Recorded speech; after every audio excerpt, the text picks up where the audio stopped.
Bien, revisar las luces de freno intermitentes, tener un kit de emergencia, chequear el estado de los neumáticos, son los típicos consejos entregados por las entidades dedicadas a la seguridad vial.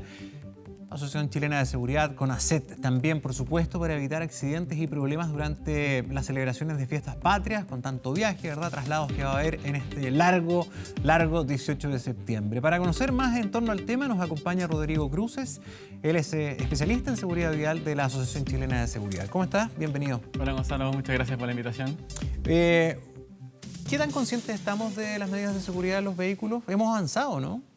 Mira, probablemente no tanto como quisiéramos. A veces en prevención lo que ocurre es que hay mucho cliché y está un poco trillados los mensajes de prevención y eso hace que se nos olvide y no los incorporemos. Nosotros sabemos que no hay que beber y conducir, no hay que exceder la velocidad, que los neumáticos tienen que estar en buen estado. O algo más común, el que uno tiene que cargar combustible, no quedarse en pana en la mitad de la carretera y siguen ocurriendo esas situaciones. Y eso a veces pasa porque son mensajes que están tan incorporados que uno en verdad no los entiende. Entonces ahí viene el desafío de cómo volver a insistir para que las personas logren incorporar esos mensajes y prevenir, en este caso, los accidentes. Hay medidas que han sido súper exitosas, que tomaron años, cambio de costumbre. Yo me acuerdo en la década del 80 los vehículos venían escasamente con cinturón de seguridad. No existían los cinturones de 3 puntas, ni menos estos pirotécnicos que tienen este sistema, ¿verdad?, automático de ajuste. Pero en muy poco tiempo, con las cifras importantes de la relevancia del cinturón en materia de seguridad y cómo salva vidas, esto ya se fue internalizando, pero tomó harto tiempo. Sí, en general son cambios culturales y que generan mucho problema en sus inicios.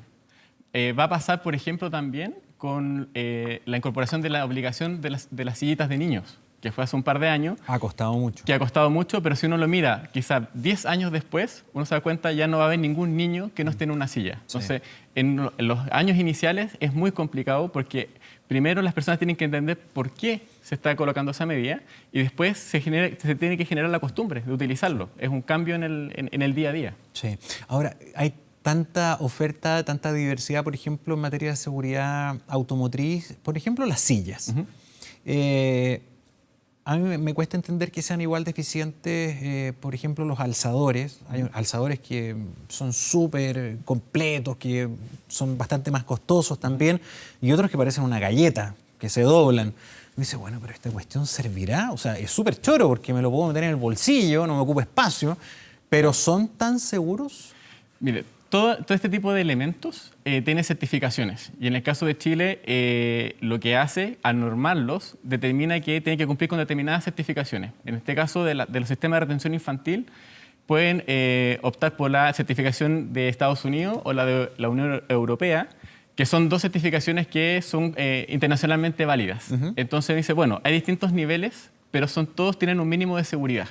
Todos estos sistemas aseguran la protección del niño, pero siempre pueden ir un paso más allá. Es como un vehículo con un airbag, 2 airbags o 3 airbags, pero ya teniendo uno ya nos asegura cierto nivel de seguridad en caso de accidente. Entonces, todo esto siempre hay una comprobación y por eso es muy importante que las personas cuando compren estos dispositivos se preocupen que tengan la certificación que nuestro país exigió.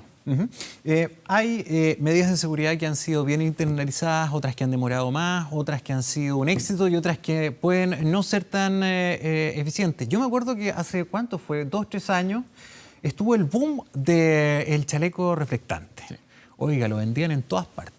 En todas partes, o sea, te lo regalaban hasta con, no sé, la compra del supermercado, chaleco reflectante. Y hoy día yo no sé si lo están usando o no. Lo que pasa es que precisamente esta es parte del cambio cultural. Hay una exigencia de aportar el chaleco, pero viene todo un proceso que es lento de que las personas sepan que cuando se tienen que bajar del vehículo tienen que utilizarlo.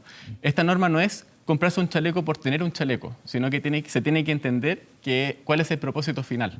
Y ahí también viene muy de la mano con las campañas comunicacionales.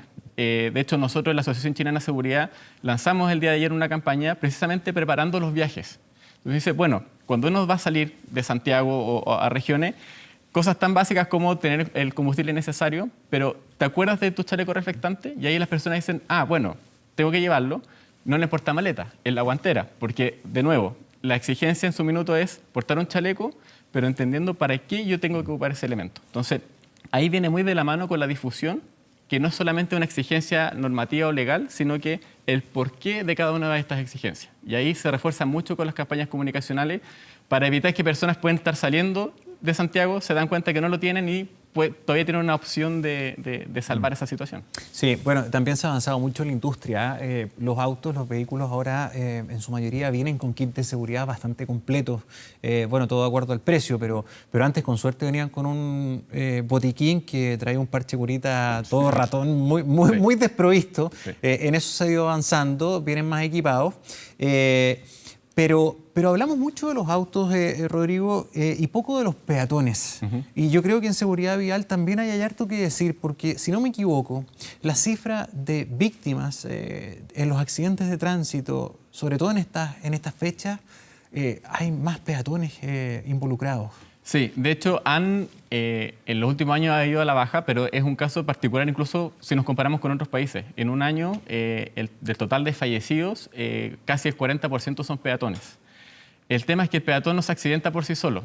El peatón al final fallece porque otro vehículo lo atropelló. Exactamente. Entonces, siempre en seguridad vial hay una responsabilidad compartida, pero hay una responsabilidad mayor por quién puede generar el mayor daño, que en este caso son los automovilistas. Sí. Entonces, hay imprudencia de los peatones, sí, pero también los automovilistas tienen que estar conscientes de que tenemos que convivir. Hay ciclistas, motociclistas, peatones y conductores. Por lo tanto, no tenemos que, por un lado, los peatones exponerse a ciertos riesgos, pero los conductores tienen que estar conscientes de no exponer a otras personas a los riesgos. Porque en el caso de atropello, quien sufre las consecuencias es el peatón. El conductor probablemente, cinturón de seguridad, airbag, etcétera, va a tener lesiones menores.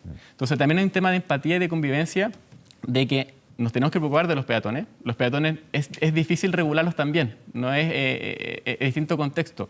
Y además que las ciudades en general están pensadas para los automóviles. En este caso en Santiago ocurre mucho y el peatón a veces se ve no puede cruzar en muchas cuadras, veredas angostas. Entonces ese contexto hace también que se comporten de mala manera. Tenemos un problema también que abordar en materia de cómo estamos manejando. Ya se han tomado medidas para reducir la velocidad, incluso urbana, ¿no? A los 50 kilómetros por hora. Pero además, el respeto a normas que son básicas de la conducción y que en carretera en estas fechas se nota que no hay conciencia. Por ejemplo, el manejo por la derecha y que el carril izquierdo es solamente para adelantar. Da rabia. Hay gente que, va a 60 por el carril izquierdo, te pones detrás, le levantan las luces y qué sé yo, y se enojan. Claro.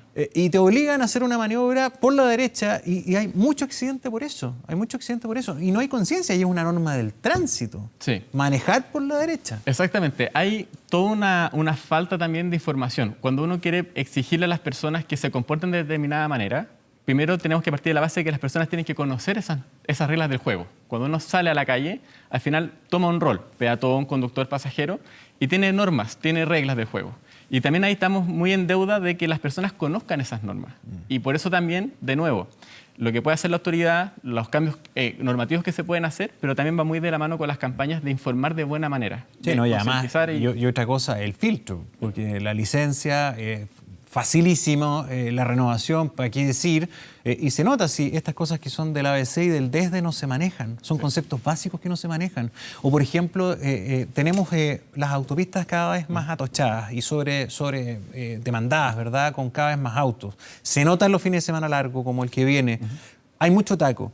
Cuando hay taco, hay gente que jura que la berma es una pista adicional y van soplados por la berma. Y ahí se producen accidentes por alcance, atropellos y una serie de incidentes. Sí, exactamente. Eso tiene varias componentes. Uno, la desinformación de no saber que se utiliza. Lo otro es que se sepa que es una sanción. Tiene que haber también una sensación de control, de que si yo hago esa acción de andar por la berma, alguien me puede sancionar. Porque si hay impunidad, por lo tanto las personas dicen, bueno, yo sé que lo estoy haciendo mal, pero no tuve ninguna consecuencia. Lo otro también es súper importante es que en este caso, ¿por qué las personas reaccionan de esta manera y andan por la berma? Porque están en una situación de congestión que no pronosticaron. Y en estas situaciones de fin de semana largo, uno tiene que entender que las capacidades de las carreteras no están diseñadas para los fines de semana largos. Entonces, si uno sabe que en un viaje de 2 horas posiblemente me puedo demorar 4 o 5, tengo que entenderlo desde antes para no tomar este tipo de acciones de voy a llegar atrasado, tengo que apurarme porque no lo preveí. Aquí el llamado, y como todo fin de semana largo, es que probablemente los viajes sean mucho más largos, por lo tanto tengo que planificarlo muy bien, saber dónde me puedo detener a descansar. Si voy con niños, los niños se aburren, se cansan. Entonces, toda esa situación de estrés tengo que controlarla antes para no cometer actos inseguros durante la conducción. Sí. Bueno, además de llevarles entretención, la conducción con niños es un tema, por todo lo que estamos hablando en materia de seguridad, por el uso de las sillas, los sistemas de sujeción y todo, pero además por las distracciones. Sí. Normalmente los niños no van a aguantar más de una hora muy quietos, muy tranquilos. ¿Qué es más recomendable desde el punto de vista de la seguridad? ¿Planificar el viaje con paradas? ¿Planificar el viaje nocturno? ¿Más tarde? Ojalá privilegiar que vayan durmiendo, o no es muy recomendable. ¿Cómo se evalúa este factor? Sí, la conducción nocturna no siempre es recomendable porque la noche está hecha para dormir. Sí. Entonces, y hay más riesgo, hay menos visibilidad. Exactamente. Nuestra vista no está acostumbrada a la poca iluminación. Entonces, lo que hay que tener siempre claro es que uno como conductor, a veces se quiere un superconductor y un superhombre o una supermujer, y en verdad no es así. Uno ya después de 2 horas, uno siempre debería descansar unos minutos en la carretera. O sea, y no detenerse en la berma. Por eso hay que planificarlo. Hay vehículos que traen la tecnología que te avisan. Exacto. Te avisan que cuando pasa más... Justamente creo que el límite son 2 horas es la y suena una alarma. Exactamente. Claro. Entonces, por eso se planifica y dice, ¿dónde están las zonas de descanso? ¿Dónde están las estaciones de servicio para descansar? Estirar las piernas, comer algo y después volver a la ruta. No pensemos en hacerlo de un minuto. No necesariamente te tienes que estar quedando dormido. O sea, exactamente, porque estas personas no saben que se están quedando dormidas hasta que no les te das pasa. cuenta. O sea, el break o el café o qué sé yo, tomar algún líquido, ponerse de pie, ventilarse un poco, te pone nuevamente en situación de alerta. Exactamente, pueden ser solamente 20 minutos de detenerse. O sea, las personas que incluso van comiendo, tomando alimentos, comiendo algo en el vehículo también es un riesgo, es una distracción. No tenemos que pensar de que todo tenemos que hacerlo de un puro viaje. Aquí, de alguna forma, para disfrutarlo también, hay que entender de que tanto el conductor como los pasajeros se pueden cansar y agotar. ¿Ya? Y más aún en situación de congestión. Me puedo agotar más rápido. Si voy acelerando, frenando, 30 km por hora, 60, hay mucha congestión, me voy a cansar mucho más rápido. Por lo tanto, tengo que detenerme antes. Oye, qué interesante el tema de la recomendación internacional de las 2 horas máximo de conducción continua. ¿Está bien ajustada la ley en nuestro país para los conductores profesionales? Lo digo por los conductores de bus, sí. Porque lo que uno ve, al menos en los cartelitos, es no manejar más de 5 horas continuas. Sí, sí. Oye, pero si la norma internacional recomienda 2, sí. ¿no es un peligro que un conductor que lleva 50 o más pasajeros... Sí. No, es que es distinto. ¿Maneje 5 horas al hilo? No, las 2 horas es una recomendación no determinada en alguna normativa, sino que está pensada también para conductores no profesionales. Conductores particulares, cotidianos. El conductor profesional, por mucho curso que tenga, le da sueño igual. Sí, pero tiene también otras capacidades, o debería tener otras capacidades, para conducir por una mayor cantidad de tiempo. En todo caso, ¿qué capacidades te permiten orgánicamente conducir más que no tener sueño? No, también la experiencia. Ellos conducen más kilómetros, por lo tanto saben también, conocen las rutas, saben... Perfecto. Como de alguna forma tienen más experiencia. Tiene relación con la experiencia en las rutas fundamentalmente. Exactamente, y su preparación también, ahí se les exigen, de alguna forma, hay personas que salen de un viaje y pueden tener una fiesta el día anterior. Y todas esas cosas, o haber bebido, consumido alcohol, drogas, etc. Entonces, el conductor profesional se prepara para su trabajo. Uno cuando viene a trabajar, uno dice, bueno, si yo comienza el noticiario a las 5 de la mañana, yo no me voy a acostar a las 3 de la mañana y dormir 2 horas y venir a trabajar. El conductor profesional tiene que cumplir con todas esas cosas mínimas. Se supone. Se espera. Para entregar un buen servicio que al final es su trabajo. En cambio, uno que es conductor más esporádico, incluso en viajes largos, no tiene en consideración esas cosas. Entonces dice, no, mira, anoche dormí mal, pero no importa, igual tengo que salir porque planifiqué salir a las 8 de la mañana y bueno, ahí veré lo que hago. Y en ese ahí veré lo que hago, se genera el riesgo. Sí. ¿Cuán importante es que se agilice el trámite de la fiscalización del uso de aparatos telefónicos en el vehículo, que está en el Senado en discusión? Sí. Porque realmente las distracciones, y ahí nos tenemos que incluir todos, son igual de peligrosas que conducir borracho. Sí, exactamente. Así de grave. Sí, es muy, muy prioritario. De hecho, eso nos muestra una evolución también como país. Antiguamente, cuando uno hablaba de distracciones, era manipular la radio. Esa es la distracción que se llamaba, no manipules la radio. Después uno veía personas en los tacos que iban leyendo el diario. Tenía el diario puesto sobre el volante, esa era una distracción. Y ahora la distracción es el teléfono, que lo tiene todo. Entonces también es un desafío cómo fiscalizarlo, pero es un problema grande aquí y en todo el mundo, que tampoco se ha encontrado la bala de plata para abordarlo. Hay distintas iniciativas. ¿Colabora esto de las pantallas con el mapa incluido en la radio y qué sé yo? Hasta cierto punto, porque también siempre hay una distracción. Uno, si es bien estricto con lo que debería pensarse la conducción, todos los sentidos tienen que estar puestos en la conducción, porque hay muchos estímulos. De hecho, por eso uno subestima lo que significa conducir. La cantidad de estímulos que uno recibe, entendiendo que el cerebro tiene una capacidad limitada para procesar estímulos. Entonces, si hay un estímulo que yo no recibí, que era el que tenía que ver al peatón que iba cruzando o al animal que se cruza en la vía en la carretera, se genera el accidente. Por lo tanto, cualquier distracción, incluso conversar con el copiloto, puede ser una distracción. Ahora, llevándolo al terreno real, siempre hay medidas que nos permiten minimizar esas distracciones, como tener todo en un mismo lugar, cuando ahora los comandos de la radio están en el volante para que las personas no lleven la mano. Todo eso colabora. Colabora, pero en verdad y en rigor uno debería estar 100% focalizado en la conducción. Sí, ahora, este tema está pendiente para poder fiscalizarlo y todo, pero merece la pena, digamos, tenerlo en consideración, que el solo hecho de quitar la vista por segundos implica un aumento de riesgos de un 80% de accidentabilidad. De hecho, piensa que si uno se pone bien estricto, uno dice, bueno, el teléfono mirarlo un segundo, mirar hacia el lado, pero incluso una persona que puede estar enferma o con alergia, estornudar y cerrar los ojos por un segundo, ya es una distracción. Entonces dice, bueno, estoy resfriado, me siento mal, pero tengo que conducir igual. No, porque no están en tus capacidades. Dice, bueno, ¿cómo hay tanta exageración? Pero es verdad, una persona estornuda, cierra los ojos y en ese segundo, a 120 kilómetros por hora, puede pasar cualquier cosa. Sí. Lo otro que se sufre mucho en los fines de semana largos y en los tacos es que aunque tú tengas toda esta conciencia que estamos conversando y seas súper apegado a la norma, respetuoso, pucha que cuesta en carretera. Sí. Cuesta aplicarlo, sí. Porque, por ejemplo, una de las cosas más desagradables que puede pasar cuando, por ejemplo, partimos este 18, felices toda la familia, vamos a pasarlo bien, choque por alcance en la carretera. El cacho saliendo con toda la familia, quedar entre medio ahí, el taco, los amables, ¿no? Que te lanzan saludos para toda la familia, en fin, nadie te ayuda, etcétera, etcétera. Muchos de esos choques por alcance se producen por la distancia. Sí. Pero dime si no te ha pasado. Trata de mantener una distancia de 30 metros, 50 metros. Imposible. Se te va a meter uno o dos entre medio. Sí.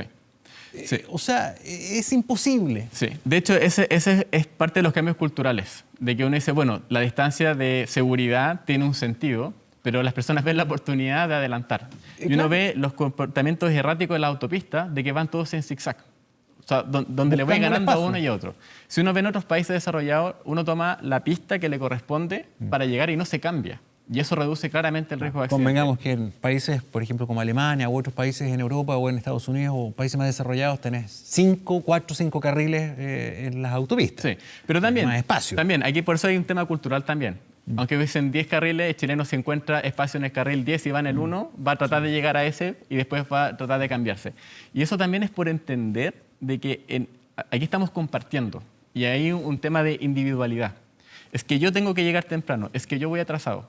Cuando salimos a la calle, compartimos el espacio con personas que lo hacen bien y personas que no lo hacen tan bien.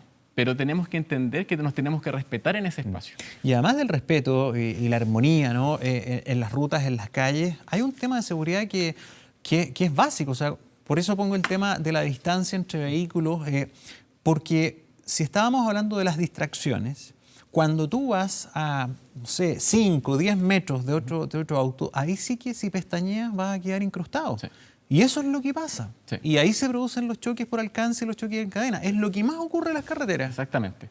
De hecho, un ejemplo que se normó en la ley de convivencia vial, hay varias normas pequeñas que la gente no fueron visibles porque no eran parte de lo grande del cambio de la norma, pero que en situaciones de congestión pasa mucho en las calles que los vehículos que quieren ingresar desde una calle pequeña a una calle grande congestionada no pueden hacerlo hasta que alguien les dé El paso. el paso.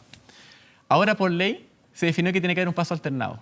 O sea, no esperar que por favor alguien te diera el paso, sino que en situación de congestión pasa uno y pasa después otro, el otro, pasa claro. uno y otro. En otros países eso no es norma, sino que es algo cultural, como el ingreso a las autopistas. Uno trata de entrar a una autopista, se le acaba la pista de aceleración y tiene que pedir por favor entrar. En otros países la norma es, si viene una entrada a autopista, pasa uno, pasa otro, pasa uno, pasa otro. Acá hay que andar a lo bandido. Exactamente. O sea, si tú pones el señalizador, parece que en vez de servir para que te den el paso, es alertar con Para que no te lo den. ¡No! Y se te Exactamente, meten. exactamente. Entonces a veces tú no señalizas porque tú indicas que va a doblar y te bloquean o se ponen de Es increíble. Sí. Bueno, lo hacemos muchas veces todos. Sí, ¿Ah? pero eso también se traspasa uno traspasa a veces las creencias o la cultura hacia la conducción. Y eso tiene que ver con la individualidad, con el poco respeto. Es decir, es que yo no quiero darle el paso porque yo voy aquí. Este es mi lugar, este es mi espacio y empiezan, pago permiso de circulación, pago mis impuestos. Bueno, pero todos hacemos lo mismo y el espacio es de todos. Y ahí donde el problema es de convivencia. Y por eso, cuando uno habla de convivencia de modos, etcétera, es eso. El espacio público es limitado y todos tenemos derecho a andar por ese lugar de manera segura.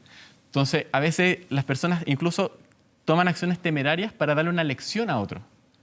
Como decir, no, es que él acelero para no dejarlo pasar. Bueno, pero es que si tú aceleras y no lo dejas pasar, puede generar un accidente. Y dice, bueno, pero le di la lección porque esa persona no estaba haciendo algo correcto.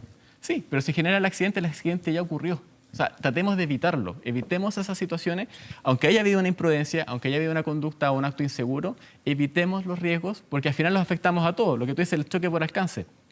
La congestión que se genera, el impacto hacia otras personas que no tenían nada que ver en ese contexto es muy grande y las personas no lo entienden, no ven los costos sociales que hay detrás de un accidente, los carabineros que tienen que llegar, las ambulancias.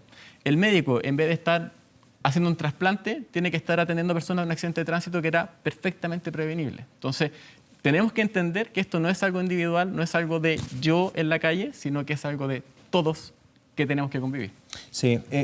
¿Han servido las campañas de concientización de disminuir o de eliminar más bien el consumo de cualquier tipo de sustancia al conducir? Ya ni siquiera beber poco, sino no beber. Sí. O el tema de la ingesta de drogas. Hace muy pocas semanas estábamos informando de que se hizo una serie de controles de narcotest y las cifras del resultado de la fiscalización fueron sorprendentes. Cualquier cantidad de gente manejando, sobre todo con marihuana. Hartas. Las campañas de por sí son siempre un complemento. En la seguridad vial no hay una sola acción que permita reducir la accidentabilidad o los fallecidos.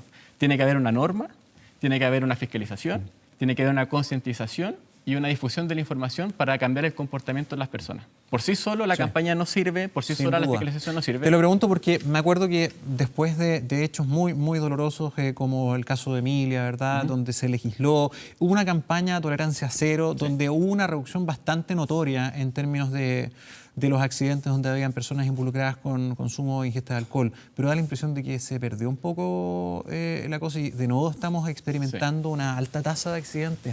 Sí, tiene que ser siempre esto sostenido en el tiempo. Permanente. De hecho, en las campañas de concientización, la campaña que nosotros en la Asociación Chilena de Seguridad lanzamos ayer, tenemos de figura a Gary Medel porque uno dice, bueno, también tiene que ver con la credibilidad de quién te lo está diciendo. Entonces dice, mira, hay distintos actores, te lo dice la autoridad, hay personas que le creen a la autoridad y otras personas que no. Te lo dicen los expertos, hay personas que le creen a los expertos, otros que no. Te lo dicen figuras reconocidas y hay otro segmento de personas que dice, si él me lo dice, yo le creo. Entonces uno tiene que apuntar a eso. Es decir, ¿saben qué? Conducir con alcohol está mal. Ni con una copa, ni con un gramo, nada. Está mal. Entonces, parece que son mucho más agresivos. Más allá de tomar a Gary Medel o alguna figura del deporte, hacen desde hace muchos años campañas sostenidas todos los años con videos de accidentes reales, bien impactantes, muy crudos, muy duros. La sección de tránsito española, por ejemplo, es súper, súper rigurosa en eso. Sí. Y yo te diría que por lo menos tú que conoces más el tema, hace unos 20 años que han mantenido esa política de concientización. Hay de hecho alineamientos. De hecho, lo difícil en seguridad vial y lo que pasa, a las personas les gusta que le demuestren las cosas para creerlas. Cuando uno le dice no lo hagas, por decírselo, dice no, demuéstramelo. Pero en seguridad vial, para demostrar algo, tiene que ocurrir el hecho que queremos prevenir. Entonces, a veces lo que hacen las campañas es mostrar la realidad, pero esa realidad a veces es un poco cruda, entonces a veces también tiene que ver mucho con la cultura y la idiosincrasia. Acá a veces en Chile podría no funcionar tanto el morbo de ver un accidente, no generaría conciencia, sino que generaría morbo de ver sangre, de ver... Pero ¿sabes qué? No el morbo, pero yo echo de menos dentro digamos, de las campañas públicas que se utilicen recursos que sean impactantes, no necesariamente mostrando muerte o mostrando algo morboso, pero hoy día tú tienes los dummies, tienes tecnología, tienes muñecos, donde tú, por ejemplo, podrías mostrar en un video, en YouTube está lleno de videos, de hecho, donde se muestra cómo el impacto de un choque hace que un niño vuele, ¿verdad? Eso va a ser con muñecos. O sea, hay distintas formas de demostrar lo importante que es un accidente de tránsito en términos de daños, en fin, de riesgo. Se hace cero. O sea, de repente llegamos a campañas que son súper... ponen un mono, o sea, ponen un ¿cómo se llaman estas figuras como gigantes? ¿Qué es eso? O sea, estamos en el siglo XXI, Sí.